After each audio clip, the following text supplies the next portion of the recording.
Good morning student, welcome back to our farmers parent. Last class में हम लोग organism and population start कर दिए थे बेटा। उससे रिलेटेड जो इंट्रोडक्शन वाला पोर्शन था वो मैंने आपको कंप्लीट करा दिया था। What is ecology, ecological hierarchy भी हम लोग डिस्कस किए थे, जिसमें मैंने बताया था ऑर्गेनिज्म, पॉपुलेशन, देन हम लोग बायोटिक कम्युनिटी, देन हम लोग bio ecosystem and then finally हम लोग कहाँ पर आ गए थे, बायोम पे आ गए थे। हम इस चैप्टर में ऑर्गेनिज्म एंड पॉपुलेशन के बारे में डिस्कस करना है बेटा, लेकिन उससे पहले एक छोटा सा कॉन्सेप्ट एनसीईआरटी ने दिया है बायोम्स से रिलेटेड। मैंने बायोम्स का लास्ट क्लास में मैंने आपको एक एग्जांपल्स लिखा था कि कितने बायोम्स होते हैं, और बायोम्स का मतलब क्या है कि लार्ज यूनिट या large ecosystem assembled in a single unit. एक यूनिट में एक ही जगह पर हमने पूरे इकोसिस्टम को क्या कर दिया, असेंबल्ड कर दिया। डिफरेंट क्लाइमेटिक जो उनके इकोसिस्टम्स होंगे उनके एग्जांपल्स मैंने बताया था। चाहो तो मैं एक बार और उस एग्जांपल्स को बता दूं, ताकि उसी एग्जांपल से रिलेटेड ये जो ग्राफ आज मैं आपको पढ़ाने जा रहा हूं जो एनसीईआरटी में दिया गया है, उसी एग्जांपल से रिलेटेड है जो बायोम्स में मैंने आपको एग्जांपल्स लिखाया था। अच्छा, ये ग्राफ बहुत इंपॉर्टेंट है बेटा। कई बार एम्स के एग्जामिनेशंस में इस ग्राफ से क्वेश्चंस पूछे जा चुके हैं। नीट में तो नहीं, लेकिन प्री मेडिकल टेस्ट एग्जामिनेशन, जब मेडिकल एंट्रेंस एग्जामिनेशंस होते थे तो उस टाइम भी इस ग्राफ से क्वेश्चंस पूछे जा चुके हैं। डायरेक्ट आपको देखो, जैसे 1 2 3 4 5 6 टोटल 6 यहाँ पर हमने बायोम्स को कवर किया है, और इसमें डायरेक्ट वो पूछ देंगे ए क्या है, बी क्या है, सी क्या रिप्रेजेंट कर रहा है, डी क्या रिप्रेजेंट कर रहा है, ई और एफ क्या रिप्रेजेंट कर रहा है। डायरेक्ट इनके नाम्स को रिप्रेजेंट करने से यहाँ से क्या होता है, क्वेश्चंस पूछे जाते हैं। तो ग्राफ हमारे लिए बहुत इंपॉर्टेंट है, इससे रिलेटेड कॉन्सेप्ट भी हमारे लिए क्या है, बहुत इंपॉर्टेंट है। तो सबसे पहले तो हम बायोम्स को कवर कर लेते हैं, जो मैंने आपको लास्ट क्लास में आपको मैंने दिखाया होगा बेटा। बायोम का एग्जांपल दिया होगा। बायोम में मैंने क्या क्या बताया था बेटा, तो क्या प्रेजेंट होते हैं भाई, तो डिजर्ट प्रेजेंट होते हैं। अलग अलग इकोसिस्टम है, डिजर्ट का अपना इकोसिस्टम होगा, लेकिन उसको हम एक ही जगह पे कंसीडर कर रहे हैं। तो हमने डिजर्ट यहाँ पे रखा था बेटा। इसके अलावा मैंने आपको क्या बताया था, डिजर्ट के अलावा हम लोग क्या देखे थे, ग्रासलैंड प्रेजेंट होगा। मैंने आपको एग्जांपल दिया होगा लास्ट क्लास में, आप याद कर लेना उस एग्जांपल को अच्छे से। ग्रासलैंड प्रेजेंट होगा, फिर क्या होगा बेटा, तो tropical rain forest, tropical rain forest ये भी बायोम्स में आएंगे। और क्या प्रेजेंट होगा बेटा, ट्रॉपिकल रेन फॉरेस्ट के अलावा टेम्परेट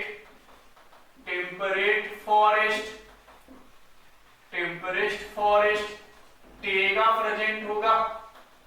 टेगा के अलावा क्या प्रेजेंट होगा बेटा, टुंड्रा। क्या प्रेजेंट होंगे, टुंड्रा प्रेजेंट होंगे। अब सुनना, ये मैंने टोटल 6 आपको बायोम्स लिखाए होंगे, desert, grassland, tropical rain forest, temperate forest, taiga and tundra. अब सुना, टेगा और टुंड्रा, इन दोनों, टेगा का मतलब होता है कोनीफेरस फॉरेस्ट। मैंने लास्ट क्लास में आपको बताया होगा, टेगा का मतलब क्या है बेटा, कोनीफेरस है ना, जो एनसीईआरटी ने कवर किया है, कोनीफेरस फॉरेस्ट। कोनीफेरस फॉरेस्ट को ही हम क्या बोलते हैं बेटा, टैगा बोलते हैं। तो आपको कंफ्यूज नहीं होना, taiga means coniferous forest and temperate forest. इन दोनों में बिग एक डिफरेंट मैं आपको बता दूं, उस डिफरेंट से यहाँ पर मैं आपको एक कॉन्सेप्ट क्लियर करूंगा, जो आपको क्लियर हो जाएगा, एग्जामिनेशंस में हेल्प करेंगे आइडेंटिफाई करने में। जो टेम्परेट फॉरेस्ट होते हैं बेटा, यहाँ पर ब्रॉड लीफ वाले प्लांट होंगे, यानी कि इनकी जो लीफ की साइज होगी वो ब्रॉड होगी, चौड़ी पत्तियों वाली, है ना, चौड़ी पत्तियों वाली प्लांट पाया जाएगी कहां पर भाई, टेम्परेट फॉरेस्ट में। जबकि टेगा यानी जो कोनीफेरस फॉरेस्ट है, नाम से ही क्लियर है, कोन प्रेजेंट होगा, कोन लाइक ऑर्गेनाइजेशन। जैसे देखो, ये ब्रॉड लीफ मैंने बनाया है ब्लैक कलर में। ब्रॉड क्या शो करेगा बेटा, आगे मैं आपको बताऊंगा ये क्या है अपना। तो यह है टेम्परेट फॉरेस्ट, और ये जो कोन जैसा स्ट्रक्चर है, कोन जैसा लीफ जो पाए जाएंगे, तो कोन जैसा स्ट्रक्चर को हम क्या बोलते हैं, कोनीफेरस फॉरेस्ट। तो कोनीफेरस फॉरेस्ट में लीफ कैसा होगा बेटा, कोन लाइक लीफ प्रेजेंट होगा। तो एक डिफरेंट मैं आपको बता दिया कि टेम्परेट जो फॉरेस्ट है उनमें ब्रॉड लीफ वाले प्लांट प्रेजेंट होंगे, और जो कोनीफेरस फॉरेस्ट है उनमें कोन लाइक ऑर्गेनाइजेशन वाले लीफ वाले प्लांट प्रेजेंट होंगे। तो ये तो मैंने आपको क्या कर दिया, क्लियर कर दिया। इस टुंड्रा या डिजर्ट और भी चीजों को हम समझने के लिए सबसे पहले एक छोटा सा कॉन्सेप्ट मैं आपको ले दूं, आपको प्रीवियस क्लास में लेकर के जाता हूं, जहां पर आप लोग ज्योग्राफी पढ़ते होंगे 6th 7th या 8th स्टैंडर्ड में, या तो हायर स्टैंडर्ड में भी आपने पढ़ा होगा। मुझे याद नहीं है कि मैंने कब पढ़ा, लेकिन तभी उस कॉन्सेप्ट को अपन क्या कर लेते हैं, याद करते हैं, देख लेते हैं और रिकॉल कर लेते हैं, ताकि हमारा ये जो वर्ड है टेम्परेट, ट्रॉपिकल, टुंड्रा, ये सारे कॉन्सेप्ट हमारा क्या हो जाए, क्लियर हो जाए। तो उसको समझने के लिए हम लोग कहाँ पर आते हैं बेटा, तो हम लोग कंसीडर करते हैं, मैं आऊंगा अभी ग्राफ पे, मैं आपसे लेकर के आऊंगा, लेकिन ग्राफ के पहले की कुछ चीजें हैं, कॉन्सेप्ट है जो समझना बहुत जरूरी है। जब तक हम वो चीजें समझेंगे नहीं तब तक हमें इधर की चीजें समझ में नहीं आएगी, ग्राफ वाली पॉइंट, है ना। तो हम लोग क्या कंसीडर करते हैं, जैसे मानकर चलो ये अपनी अर्थ है और अर्थ कंटिन्यूअसली क्या कर रही है बेटा, रोटेट कर रही है सराउंडिंग द सन। और अगर मैं बात करूं बेटा, तो आपने पढ़ा होगा ज्योग्राफी में, जो एक्सिस होते हैं यानी जो बीच वाले पॉइंट होते हैं, उस पॉइंट को हम लोग क्या बोलते हैं, इक्वेटर, है ना। तो अगर मानकर चलो ये हमारा अर्थ है, तो अर्थ का ये जो सेगमेंट है बेटा, ये क्या है अपना इक्वेटर, तो दिस वन इज इक्वेटर। चलिए ये हमारा क्या हो गया, नॉर्थ पोल, और ये हमारा क्या हो गया बेटा, south pole, this one is south pole, है ना। तो north pole and south pole. अब सुनना, इक्वेटर जो है वो डायरेक्ट सन के कांटेक्ट में आता है। इक्वेटर जो है आपने पढ़ा होगा कि जो इक्वेटर है वो डायरेक्ट क्या होता है बेटा, तो ये जो इक्वेटर है डायरेक्ट सन के कांटेक्ट में आता है, जिस कारण से इस इक्वेटर वाले रीजन में टेम्परेचर बहुत हाई होंगे, है ना। ये जो इक्वेटर है अर्थ का, तो ये डायरेक्ट सन के कांटेक्ट में आते हैं, दैट्स व्हाई यहाँ का जो टेम्परेचर होगा वो बहुत ही ज्यादा हाई होगा। और अगर हाई टेम्परेचर है तो हाई एवोपरेशन भी होगा, वाटर एवोपरेट भी ज्यादा होंगे, और अगर वाटर ज्यादा एवोपरेट होगा तो वहां पर जो है बेटा क्लाउड का फॉर्मेशन ज्यादा होगा, बादल का फॉर्मेशन ज्यादा होगा, जिसके कारण रेन भी ज्यादा होगा। आया समझ में, यानी बारिश भी ज्यादा होगी। मैं फिर से आपको बता दूं, छोटा सा एक मेमोरी है, आपको अच्छे से एक कॉन्सेप्ट है, उसको आपको क्लियर रखना है, या तो मेमोरी आपने जो पहले पढ़ा होगा उसको रिकॉल करा दूं मैं आपको। इक्वेटर वाले रीजन में टेम्परेचर क्या होता है बेटा, ज्यादा होता है, क्योंकि डायरेक्ट सन के कांटेक्ट में है। टेम्परेचर ज्यादा होगा तो इवोपरेशन वाटर का ज्यादा होगा, और इवोपरेशन वाटर का ज्यादा होगा तो क्लाउड का फॉर्मेशन ज्यादा होगा, और क्लाउड का फॉर्मेशन ज्यादा होगा तो वहां पर वाटर यानी जो रेन है, यानी जो रेन वाले सीजन है, जो बारिश होगी वो क्या होगी, ज्यादा होगी। जो रेन है बेटा, रेन को अपन प्रेसिपिटेशन एक वर्ड यूज किया जाता है, प्रेसिपिटेशन का मतलब होता है water, water in any form, चाहे वो स्नोफॉल के फॉर्म में हो, बर्फ के फॉर्म में हो, चाहे वो रेन के फॉर्म में हो, यानी कि डायरेक्ट वाटर ड्रॉपलेट के फॉर्म में हो, उसको हम क्या बोलते हैं, प्रेसिपिटेशन बोलते हैं। तो आप जब एनसीईआरटी बुक पढ़ेंगे तो वहां पर वाटर के लिए प्रेसिपिटेशन वर्ड यूज किया गया है। प्रेसिपिटेशन का मतलब क्या होता है कि water in any form such as snowfall या आइस, और इन वाटर ड्रॉपलेट, वाटर ड्रॉपलेट के फॉर्म में भी हो सकता है, आइस के फॉर्म में भी हो सकता है, स्नोफॉल के फॉर्म में भी हो सकता है, उसे हम क्या बोलते हैं, प्रेसिपिटेशन बोलते हैं। तो ये हमारा क्या हो गया, इक्वेटर। इक्वेटर से पोल की ओर जब हम जाते हैं, चाहे वो नॉर्थ पोल हो चाहे वो साउथ पोल हो, जब भी हम इक्वेटर से पोल की ओर मूव करते हैं तो टेम्परेचर क्या होता है, टेम्परेचर विल बी रिड्यूस्ड, वहां पर टेम्परेचर कम होगा, यानी कि यहां पर रीजन में टेम्परेचर बहुत कम होगा, माइनस में होगा, और यहां पर भी टेम्परेचर क्या होगा बेटा, माइनस में होगा। तो इस पॉइंट को हमें याद रखना है, इक्वेटर में टेम्परेचर हाई, नॉर्थ पोल या साउथ पोल, यानी जब भी हम पोल की ओर मूव करेंगे तो टेम्परेचर क्या हो जाएगा, कम होते जाएगा, और यहाँ पर माइनस में टेम्परेचर हो जाएगा। अब सुनना, इक्वेटर के रीजन में 23.5 डिग्री, है ना, 23.5 डिग्री जो रीजन है, ये हम टेम्परेचर वाले रीजन नहीं देख रहे हैं, डिग्री सेल्सियस यहाँ पर नहीं है, ये ज्योग्राफिकल डिग्री है ना। तो याद रखेंगे कि मान कर चलो ये हमारा इक्वेटर है, और इक्वेटर के ये है 23, चाहे वो साउथ में आप चले जाओ चाहे वो नॉर्थ में, ये कौन सा रीजन है बेटा, तो ये है 23.5 डिग्री रीजन है ना। तो 23.5 डिग्री जो रीजन है बेटा, इस रीजन को हम क्या बोलते हैं, ट्रॉपिकल रीजन। क्या बोलते हैं, ट्रॉपिकल रीजन। मैं इस ग्राफ को आपको बताऊंगा, लेकिन फिलहाल हमें इस कॉन्सेप्ट को समझना बहुत जरूरी है, तभी हम ये ग्राफ याद होगा, अदरवाइज ये ग्राफ समझ में नहीं आएगा आपको। तो ये 23.5, चाहे वो आप नॉर्थ पोल की ओर जाओ चाहे आप 23.5 डिग्री आप साउथ पोल की ओर जाओ, दोनों पोल की ओर जब आप मूव करोगे तो ये जो रीजन है बेटा, ये पूरे के पूरे रीजन को हम क्या बोलते हैं, ट्रॉपिकल, यानी equator to north pole 23.5 degree and equator to south pole 23.5 degree, दोनों का अपन क्या बोलते हैं, ट्रॉपिकल। और अगर ये इक्वेटर के समीप है तो यहाँ पर भी टेम्परेचर क्या होगा, ज्यादा, यहाँ पर भी रेन क्या होंगे, ज्यादा, ये वाला जो मैं बता रहा हूं ना, यही क्या है बेटा, ट्रॉपिकल रेन फॉरेस्ट है। यहाँ पर टेम्परेचर भी ज्यादा होगा, टेम्परेचर भी हाई है और वाटर का प्रेसिपिटेशन भी ज्यादा है। आया समझ में? मैं भी आपको बताऊंगा, फिलहाल आपको याद रखना है। तो यहाँ पर हमने क्या देखा भाई, ये जो भाई रीजन है, ये क्या है भाई, ट्रॉपिकल रीजन है। ये भी क्या है भाई, ट्रॉपिकल रीजन है। ट्रॉपिकल के बाद क्या होता है बेटा, सब ट्रॉपिकल, और सब ट्रॉपिकल के बाद क्या आता है, टेम्परेट। यानी कि इस पोल से पहले, यानी कि ये पोल है, इस पोल का ये रीजन है बेटा, ये पोल है, और यहां पर भी ये नॉर्थ पोल का ये रीजन है। तो इस रीजन ट्रॉपिकल और पोल के बीच का जो रीजन है उसको हम क्या बोलते हैं, टेम्परेट। वैसे होता क्या है, ट्रॉपिकल के बाद सब ट्रॉपिकल, सब ट्रॉपिकल के बाद टेम्परेट आते हैं। लेकिन हमें यहाँ पर याद रखना है डायरेक्ट टेम्परेट, उतना डीप में हमें ज्योग्राफी पढ़ने की जरूरत नहीं है। तो ये वाला जो रीजन है ये हमारा क्या हो गया बेटा, टेम्परेट हो गया। अब टेम्परेट का मतलब क्या है भाई, ये पोल के नजदीक है, यानी कि यहाँ पर ठंड ज्यादा होगी, है ना। क्या होगी भाई, ठंड वाले रीजन ज्यादा होगा, कोल्ड वाला रीजन ज्यादा होगा। गर्मी भी होगी, कोल्ड वाला रीजन होगा, लेकिन बारिश क्या होगी, थोड़ी कम होगी। आया समझ में? यहां पर भी ये भी क्या है बेटा, टेम्परेट। तो this one is also temperate. तो साउथ पोल का ये टेम्परेट हो गया, ये नॉर्थ पोल का टेम्परेट हो गया। अब ये जो बचा बेटा, ये जो पोल के एकदम बिल्कुल समीप वाला रीजन है, इसको हम क्या बोलते हैं, टुंड्रा। क्या बोलते हैं, टुंड्रा। जहां पर हमेशा क्या रहेगी, ठंड रहेगी, जहां पर हमेशा क्या होगा, टेम्परेचर जो है वो बहुत ही कम होगा। तो दिस वन इज टुंड्रा। तो दिस वन इज टुंड्रा। और टुंड्रा कहां पर है भाई, ये नॉर्थ पोल में है, और ये टुंड्रा कहां पर है, साउथ पोल में है। टुंड्रा जो नॉर्थ पोल में होता है बेटा, उसको हम आर्कटिक टुंड्रा बोलते हैं। क्या बोलते हैं, आर्कटिक। तो this one is Arctic tundra. और जो साउथ पोल की ओर टुंड्रा होता है उसको हम क्या बोलते हैं, एंटार्कटिक टुंड्रा। तो this one is Antarctic tundra.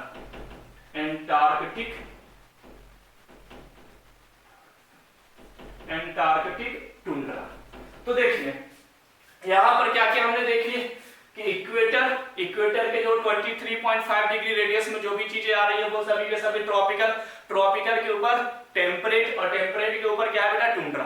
Tundra अगर नॉर्थ साइड में है तो उसको आर्कटिक टुंड्रा बोलते हैं, और अगर साउथ साइड की ओर है तो उसको एंटार्कटिका टुंड्रा बोलते हैं। पॉइंट क्लियर हो गया? यहां तक कोई डाउट? मैंने बता दिया ट्रॉपिकल रीजन में सबसे ज्यादा टेम्परेचर हाई रहेगा, सबसे ज्यादा रेन फॉरेस्ट होगा, यानी कि वाटर का प्रेसिपिटेशन होगा। टेम्परेट में टेम्परेचर थोड़ा सा लो रहेगा एज कंपेयर टू ट्रॉपिकल, और रेन फॉरेस्ट भी क्या रहेगा, कम रहेगा। टुंड्रा में टेम्परेचर बिल्कुल लो रहेगा, और रेन फॉरेस्ट यानी कि जो प्रेसिपिटेशन है वाटर का वो भी क्या होगा बेटा, रेन भी बहुत ही कम होगा। यहां तक कोई डाउट? ये कॉन्सेप्ट अगर क्लियर कर लिए तो यहां से आपको ये ग्राफ समझना बहुत ही आसान हो जाएगा। एक छोटा सा वर्ड और वहां पर डिस्कस किया गया है एनसीईआरटी में, दैट इज अल्पाइन। क्या डिस्कस किया गया है, अल्पाइन। अल्पाइन हम वर्ड तब यूज करते हैं बेटा जब हम किसी माउंटेन के बारे में डिस्कस करते हैं। वो भी मैं आपको बता दूं, छोटा सा कॉन्सेप्ट है, उसके बाद अपने इस ग्राफ की ओर क्या करेंगे, मूव करेंगे। जैसे मानकर चलो ये माउंटेन है ना, ये माउंटेन है, तो माउंटेन का सबसे बेसिक रीजन क्या होगा बेटा, हमारा मान के चलो ये माउंटेन है, हमने इसको क्या बताया कि ये हमारा क्या है, ट्रॉपिकल रीजन, जो नीचे वाला पोर्शन है, जब हम नीचे में है। ट्रॉपिकल से ऊपर जाएंगे तो हमें क्या देखने को मिलेगा बेटा, सब ट्रॉपिकल। जैसे जैसे हम माउंटेन के ऊपर चढ़ते जा रहे हैं, सब ट्रॉपिकल से हमें अब क्या महसूस होने लगेगी, ठंड महसूस होना शुरू हो जाएगा। आप देखते होंगे ना कि जितनी भी पहाड़ियां होती है, जो माउंटेन होते हैं, तो ऊपर में बर्फ बहुत जमी रहती है, ठंड भी बहुत ज्यादा होता है। आया समझ में? तो यहाँ पर सब ट्रॉपिकल से क्या आ जाएगा बेटा, टेम्परेट वाले रीजन, और टेम्परेट के बाद क्या आना चाहिए, टुंड्रा।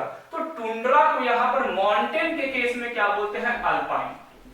तो अल्पाइन कोई अलग से वर्ड नहीं है, अल्पाइन का मतलब भी क्या है भाई, टुंड्रा है। लेकिन अल्पाइन हम उस केस में बोलते हैं जब हम किसी माउंटेन को डिस्कस करते हैं, है ना। माउंटेन के केस में हम क्या बोलते हैं बेटा, अगर किसी पहाड़ की सबसे ऊंची चोटी को अपन डिस्कस कर रहे हैं, उसके बारे में कुछ बोल रहा है, तो दैट इज अल्पाइन। और अगर हम अर्थ की बात करें तो अर्थ के केस में जहां पर टेम्परेचर बिलो रहता है, सबसे कम रहता है, प्रेसिपिटेशन बहुत कम रहता है, उस रीजन को हम क्या बोलते हैं बेटा, टुंड्रा बोलते हैं। Arctic in the case of north pole and south pole के केस में हम उसको क्या बोलते हैं, अंटार्कटिका। तो आई होप ये जो कॉन्सेप्ट मैंने जो यहाँ पर यूज किया है कि भाई डिजर्ट का मतलब आपको ऑलरेडी मालूम है कि डिजर्ट में क्या होगा भाई, तो वाटर का प्रेसिपिटेशन बहुत कम होगा, यानी कि आपको मालूम है। लेकिन डिजर्ट में टेम्परेचर हम वेरी नहीं कर सकते। टेम्परेचर कुछ ऐसे भी डिजर्ट हैं, जैसे लद्दाख, इंडिया की मैं बात कर दूं, लद्दाख में भी क्या है बेटा, डिजर्ट है, लेकिन वहां पर तो कोल्ड है ना भाई, वहां पर तो टेम्परेचर बहुत ही कम है। लेकिन अगर मैं बात करूं राजस्थान के डिजर्ट की, तो वहां पर टेम्परेचर बहुत ज्यादा है। तो डिजर्ट में टेम्परेचर वेरी कर सकता है, डिजर्ट में टेम्परेचर वेरी कर सकता है, वहां पर आप टेम्परेचर के बेस पर डिजर्ट को डिसाइड नहीं कर सकते, ठीक है। तो डिजर्ट हो गया। ग्रासलैंड आपको मालूम है, ग्रास वहां पर बहुत ज्यादा होंगे। ट्रॉपिकल रेन फॉरेस्ट मैंने बता दिया कहां पर होगा, इक्वेटर के समीप होगा, यहाँ पर बारिश भी ज्यादा होगी और यहाँ पर टेम्परेचर भी ज्यादा रहेगा। टेम्परेट फॉरेस्ट आपको मैंने बता दिया, ब्रॉड लीफ वाले प्लांट यहाँ पर रहेंगे टेम्परेट वाले में। और कोनिफेरस यानी टेगा वाला जो रीजन है, कोनिफेरस फॉरेस्ट, वहां पर मैं भी आपको ग्राफ में बताऊंगा, वहां पर क्या होंगे, कोन लाइक लीफ होंगे। और टुंड्रा के बारे में भी हम लोग डिस्कस कर लिए। अल्पाइन भी जो दिया गया बेटा, अल्पाइन बर्ड भी हम लोग क्या कर लिए, डिस्कस कर लिए। तो आई होप ये जो कॉन्सेप्ट था, मैंने आपको जो प्रीवियस क्लास में आपने जो पढ़ा होगा ज्योग्राफिकल कॉन्सेप्ट, जिससे रिलेटेड यहाँ पर इकोलॉजी में बायोम से रिलेटेड कॉन्सेप्ट है, वो कॉन्सेप्ट आई थिंक आपको मैंने रिकॉल करा दिए होंगे। तो अब नेक्स्ट कॉन्सेप्ट पे आते हैं बेटा, इस ग्राफ को समझना क्या करते हैं, स्टार्ट करते हैं। चलिए तो इसे मैं इरेज कर दूं, रफ कर देता हूं, है ना।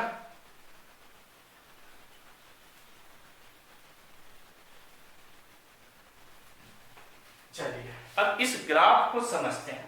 ग्राफ क्या बेटा, तो biome distribution with respect to annual temperature and water precipitation. ये हम लोग ग्राफ देख रहे हैं किसके रिस्पेक्ट में, तो सालाना इसमें टेम्परेचर कितना होगा, कितना टेम्परेचर फ्लक्चुएट होगा, यानी कि सबसे कम टेम्परेचर कितना होगा, सबसे ज्यादा टेम्परेचर क्या होगा, और वाटर का प्रेसिपिटेशन क्या होगा। यानी कि वाटर का मतलब होता है कि water in the form of droplet, rain droplet, या रेन ड्रॉपलेट के फॉर्म में भी हो सकते हैं जो बारिश होती है नॉर्मली, या तो स्नोफॉल यानी कि आइस के फॉर्म में भी हो सकती है, ठीक है। तो दोनों का मतलब होता है प्रेसिपिटेशन, या तो आप स्नोफॉल भी बोल दो, या तो आप यहाँ पर आप वाटर को डायरेक्ट ड्रॉपलेट रेन के फॉर्म में भी अगर आप कंसीडर कर रहे हो, तो उसके लिए हम कौन सा वर्ड यूज करते हैं, प्रेसिपिटेशन। तो प्रेसिपिटेशन का मीनिंग क्लियर हो गया। अब यहाँ पर इनके बीच में कि सालाना अगर बायोम की बात या कि अलग अलग बायोम है, तो इन बायोम में कितना टेम्परेचर रहेगा, कितना प्रेसिपिटेशन होगा, उसके रिस्पेक्ट में एक ग्राफ एनसीईआरटी ने दिया गया है। एनसीईआरटी के उस ग्राफ को हमें बहुत अच्छे से समझना है। यहाँ से नीट और एमसीएम से तो बहुत बार ये क्वेश्चन पूछे जा चुके हैं, तो इसलिए हमारे लिए क्या हो जाता है, ये ग्राफ बहुत इंपॉर्टेंट हो जाता है।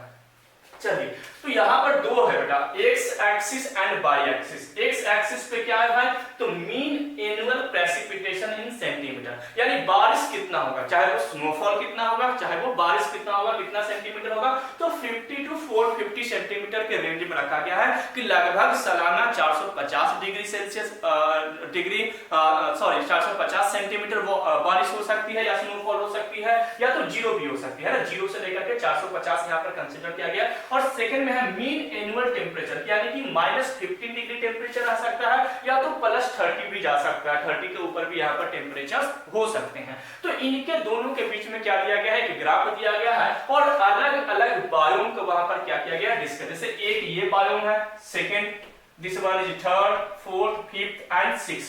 टोटल हमने बायोम कितने देखे हैं बेटा, 6 ही बायोम देख रहे हैं। उन्हीं 6 बायोम को यहाँ पर आपको मेंशन करने के लिए दिया जाता है कि आप इसको बताइए कि मान के चलो इसको उसने ए बोला, this one is B C D E F. अब बताएगा कि ए क्या रिप्रेजेंट कर रहा है, बी क्या रिप्रेजेंट कर रहा है, सी क्या रिप्रेजेंट कर रहा है, डी क्या रिप्रेजेंट कर रहा है। उसमें आपको एक करेक्ट ऑप्शंस को क्या करना होता है, सिलेक्ट करना होता है। अब मैं आपको बता दूं कि कैसे इसको मेंशन करते हैं, और कुछ ग्राफ नहीं है इसमें, और कुछ भी पॉइंट नहीं है, बस मेंशन करने से ही क्वेश्चंस आते हैं जो आपको क्या करना होता है, मेंशन करने होते हैं। अब देखो सबसे पहले क्या होता है, सबसे पहले में हम लोग क्या देख रहे हैं कि भाई यहाँ पर टेम्परेचर 20+ भी जा रहा है और टेम्परेचर 5 भी जा रहा है, लेकिन बारिश बिल्कुल भी नहीं है। नीचे क्या है, बारिश, कितना सेंटीमीटर पानी है, और ऊपर क्या है, टेम्परेचर। तो हमने क्या देखा कि कुछ ऐसी भी चीज है जहां पर टेम्परेचर तो ठीक ठाक है, मतलब ठंड भी है और गर्मी वाली भी है, दोनों टेम्परेचर है, लेकिन बारिश बिल्कुल कम है।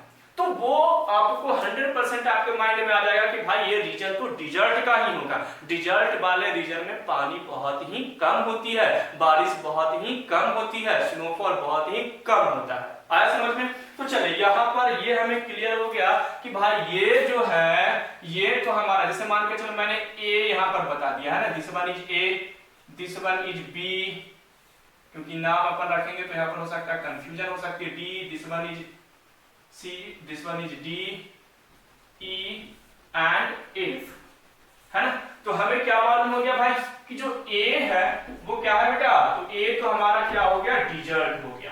तो डिजर्ट में हम लोग क्या देख रहे हैं कि टेम्परेचर जो है वो हाई हो सकता है, लो भी हो सकता है, लेकिन बारिश का जो प्रेसिपिटेशन है वाटर का वो बहुत ही कम रहेगा। तो ये हमारा क्या हो गया, डिजर्ट हो गया। अब हम लोग आते हैं बी में। बी वाला जो रीजन है क्या देख रहे हैं कि यहाँ पर टेम्परेचर भी अच्छा है, टेम्परेचर कम भी है और साथ ही साथ कुछ बारिश भी है, यानी अप्रोक्स 100 सेंटीमीटर तक यहाँ पर क्या होने की संभावना है, बारिश होने की संभावना है। यानी ये जो रीजन, यानी कि यहाँ पर बारिश भी हो रही है, टेम्परेचर लो और हाई दोनों है, बारिश हो रही है, यानी कि यहाँ पर इस रीजन को हम क्या बोलेंगे, ग्रासलैंड, क्योंकि यहाँ पर बारिश भी है, यहाँ पर ग्रासेस अच्छे से क्या हो सकते हैं, आ सकते हैं। तो सेकंड रीजन को आपको याद रखना है बेटा कि सेकंड जो हमारा बायोम है वो क्या किसका है भाई, तो ग्रासलैंड का है। तो फर्स्ट हमारा क्या हो गया, डिजर्ट, डिजर्ट के साथ में क्या है बेटा, ग्रासलैंड है, जहां पर टेम्परेचर भी अच्छी खासी है, 25 डिग्री से ऊपर है और बारिश भी लगभग 100-120 सेंटीमीटर होने की वहां पर प्रोबेबिलिटी है। आया समझ में। अब थर्ड हम लोग आते हैं कि भाई इसकी टेम्परेचर जो है वो सबसे हाई है, ये सबसे ज्यादा टेम्परेचर है, 30+ टेम्परेचर जा रहा है और बारिश भी लगभग 400 सेंटीमीटर हो रही है, यानी वाटर का प्रेसिपिटेशन यानी बारिश चाहे वो स्नोफॉल वो भी क्या हो रही है बेटा, तो वो भी क्या है भाई 400 के अप्रॉक्स सेंटीमीटर के अप्रॉक्स में क्या हो रही है, बारिश हो रही है। अब हमें मालूम है कि भाई सबसे ज्यादा टेम्परेचर तो ज्योग्राफी में जब हम पढ़ रहे थे, अभी हम लोग जब देख रहे थे, तो इक्वेटर के बगल में जो रहेगा वहीं पर सबसे ज्यादा टेम्परेचर होगा और वहीं पर सबसे ज्यादा इवोपोरेशन होने के कारण बारिश भी वहीं पर ज्यादा होगा, यानी कि ये जो रीजन है वो किसका हो जाएगा, ट्रॉपिकल वाले रीजन हो जाएंगे। तो आपको याद रखना है कि this one is tropical, first one is desert, बारिश है ही नहीं, बारिश थोड़ी बहुत है, टेम्परेचर अच्छी खासी है, दैट इज ग्रासलैंड। अब हम लोग आ जाते हैं कि भाई टेम्परेचर बहुत ज्यादा और बारिश भी बहुत ज्यादा है, बारिश भी बहुत ज्यादा हो रही है, टेम्परेचर भी बहुत ज्यादा है, टेम्परेचर भी बहुत ज्यादा है। इट मींस ये रीजन जो है वो इक्वेटर के समीप वाला रीजन है और इक्वेटर के समीप वाले रीजन जो 23.5 रेडियस के अंदर में आते हैं उसको हम लोग क्या बोलते हैं बेटा, उसको हम लोग बोलते हैं ट्रॉपिकल। इट मींस ये जो है बेटा, जो सी यहाँ पर रिप्रेजेंट कर रहा है, ये है ट्रॉपिकल रेन फॉरेस्ट।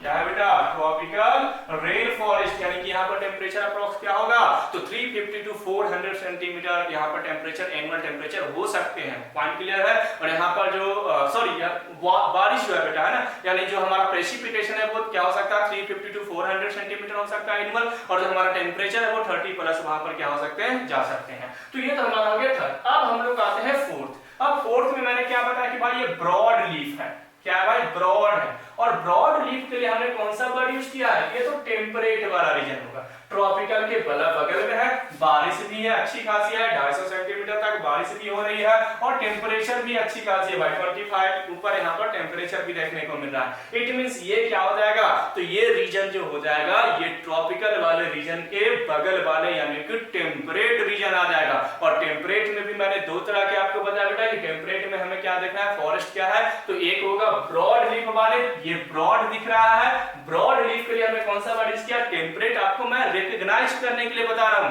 कि आपको नीट में अगर क्वेश्चन आएगा तो कैसे पहचानना है, सबसे कम बारिश यानी कि डिजर्ट, उसके बगल में क्या होगा, ग्रासलैंड, ये दो पॉइंट हमें याद हो गया। सबसे ज्यादा टेम्परेचर, सबसे ज्यादा बारिश, ट्रॉपिकल रेन फॉरेस्ट, ये भी याद हो गया। अब देख रहे हैं भाई ये तो ब्रॉड है, चौड़ी लीफ वाली है, डायग्राम ऐसा नहीं आएगा आपको एनसीईआरटी में, डायग्राम आपको ऐसे ही एनसीईआरटी में भी देखने को मिलेगा और आपका नीट एम्स एग्जामिनेशंस में भी ऐसे ही देखने को मिलेंगे। तो सबसे चौड़ी लीफ वाली जो फॉरेस्ट है इसको हम लोग क्या बोलते हैं, तो टेम्परेट फॉरेस्ट बोलते हैं। इट मींस जो डी है बेटा ये क्या रिप्रेजेंट कर रहा है, this one is representing D, temperate forest. अब बताओ यहाँ पर कोन लाइक स्ट्रक्चर है, अब इजीली आपको समझ में आ जाएगा भाई, कोन यानी कि कोनिफेरस यानी कि टैगा, यानी कि ई जो रिप्रेजेंट कर रहा है बेटा वो क्या है भाई, तो कोनिफेरस फॉरेस्ट। क्या है भाई, कोनिफेरस फॉरेस्ट, जहां पर बारिश भी है ठीक ठाक, टेम्परेचर उससे कम है, टेम्परेट से टेम्परेचर कम है, यानी कि ट्रॉपिकल, जब अर्थ की बात कर रहे थे इक्वेटर, ट्रॉपिकल, टेम्परेट और टेम्परेट के बाद जो रीजन है वो किसका आएगा, कोनिफेरस का। जब आप ठंडे इलाके में जाओगे, जम्मू कश्मीर साइड जाओगे, तो आप देखोगे वहां पर कोन लाइक प्लांट रहते हैं, उनकी लीफ कोन लाइक होती है। आया समझ में? तो कोन लाइक जो चीज है वो क्या है भाई, तो टेम्परेट से ऊपर है लेकिन वो किससे नीचे है, टुंड्रा से नीचे है। टेम्परेट से ऊपर है लेकिन टुंड्रा से क्या है भाई, नीचे है। पॉइंट क्लियर है? तो अब जो है बेटा कोनिफेरस फॉरेस्ट, क्लियर हो गया ना? कोनिफेरस कहां पर होंगे, इक्वेटर के बाद ट्रॉपिकल, ट्रॉपिकल के बाद क्या आ जाएगा बेटा, टेम्परेट, टेम्परेट के बाद क्या आ जाएगा, कोनिफेरस वाला रीजन, कोनिफेरस के बाद अपना क्या आ जाएगा, टुंड्रा वाला रीजन। ठीक है, टुंड्रा यानी कि बिल्कुल ठंडे, और ठंड से यहाँ पर जो टेम्परेचर बैलेंस होती है यानी कि 0 डिग्री सेल्सियस भी है। जैसे जम्मू कश्मीर, हिमाचल के कुछ रीजन है, शिमला वगैरह, जहां पर 0 डिग्री सेल्सियस टेम्परेचर हो जाते हैं। सिक्किम का कुछ रीजन है जहां पर 0 डिग्री सेल्सियस टेम्परेचर हो जाते हैं। तो यहाँ पर मैं इंडिया की बात कर रहा हूं ना, ऐसे बाकी अर्थ में तो बहुत सारे ऐसे रीजन होंगे जहां पर ऐसे टेम्परेचर होते होंगे। तो यहाँ पर जो 0 डिग्री सेल्सियस टेम्परेचर कवर हो रहा है, यानी कि मैक्सिमम टेम्परेचर यहाँ पर अप्रॉक्स 15 जा रहा है, 15 डिग्री सेल्सियस जा रहा है, लेकिन मिनिमम यहाँ पर 0 या तो माइनस में जाने के चांसेस हैं। लेकिन स्नोफॉल है ना, यहाँ पर क्या हो रही है, स्नोफॉल हो रही है, लगभग 300 सेंटीमीटर 250 सेंटीमीटर यहाँ पर क्या हो रही है, स्नोफॉल हो रही है। इस रीजन को हम लोग क्या बोलते हैं बेटा, कोनिफेरस फॉरेस्ट। यहाँ पर जो प्लांट होगा उनकी जो लीफ होगी वो कोन लाइक ऑर्गेनाइजेशन होगी। तो ये हमारा क्या रिप्रेजेंट करा बेटा, कोनिफेरस। अब क्या बचा भाई, तो अब बचा कि भाई -10 डिग्री टेम्परेचर और बारिश लगभग 150 के अप्रॉक्स 100 एवं अप्रॉक्स जा रही है। और सबसे कम टेम्परेचर, यानी अब तो हमें मालूम है कि सबसे कम टेम्परेचर किसका होगा, तो सबसे कम टेम्परेचर किसका होगा बेटा, टुंड्रा, या तो इसको क्या बोल सकते हैं, एल्पाइन। आया समझ में? तो देखो हो गया क्लियर। इस ग्राफ में क्या रिप्रेजेंट कर रहा है, तो desert, grassland, tropical rain forest, temperate forest, coniferous forest और टुंड्रा। मैंने आपको अर्थ के फॉर्म में भी बता दिया, ये हमारा अर्थ है, this one is equator, equator के ऊपर ट्रॉपिकल, ट्रॉपिकल के ऊपर क्या होगा बेटा, टेम्परेट, टेम्परेट के ऊपर क्या होगा, कोनिफेरस फॉरेस्ट, कोनिफेरस के बाद क्या होगा, टुंड्रा। ऐसे ही नीचे भी जाएगा। क्लियर हो गया पॉइंट बेटा? तो ये जो ग्राफ है, आई होप आपको बहुत अच्छे से समझ में आ गया होगा, जो एनसीईआरटी ने कवर किया है। यहाँ पर आपको इस ग्राफ को आइडेंटिफाई करने के लिए आता है कि ए क्या है, बी क्या है, सी क्या है, डी क्या है। या तो यहाँ से समटाइम्स ये भी क्वेश्चंस आ सकते हैं, या आप देखोगे प्रीवियस ईयर के क्वेश्चन सॉल्व करोगे, या तो आप रेफरेंस बुक से जहां से आप क्वेश्चन सॉल्व कर रहे होगे वहां पर देखते होगे कि भाई ट्रॉपिकल में कितनी बारिश होगी। तो ट्रॉपिकल देख लो भाई, ट्रॉपिकल है, अप्रॉक्स 400 सेंटीमीटर बारिश है, टेम्परेचर 30 प्लस जाने की संभावना है। आपसे पूछेगा डिजर्ट में कितनी बारिश होगी, तो डिजर्ट में भी क्या है भाई, दो तरह के डिजर्ट है, कोल्ड और एक क्या हो जाएगा बेटा, एक कोल्ड डिजर्ट हो जाएगा और एक क्या हो जाएगा हमारा हॉट डिजर्ट हो जाएगा।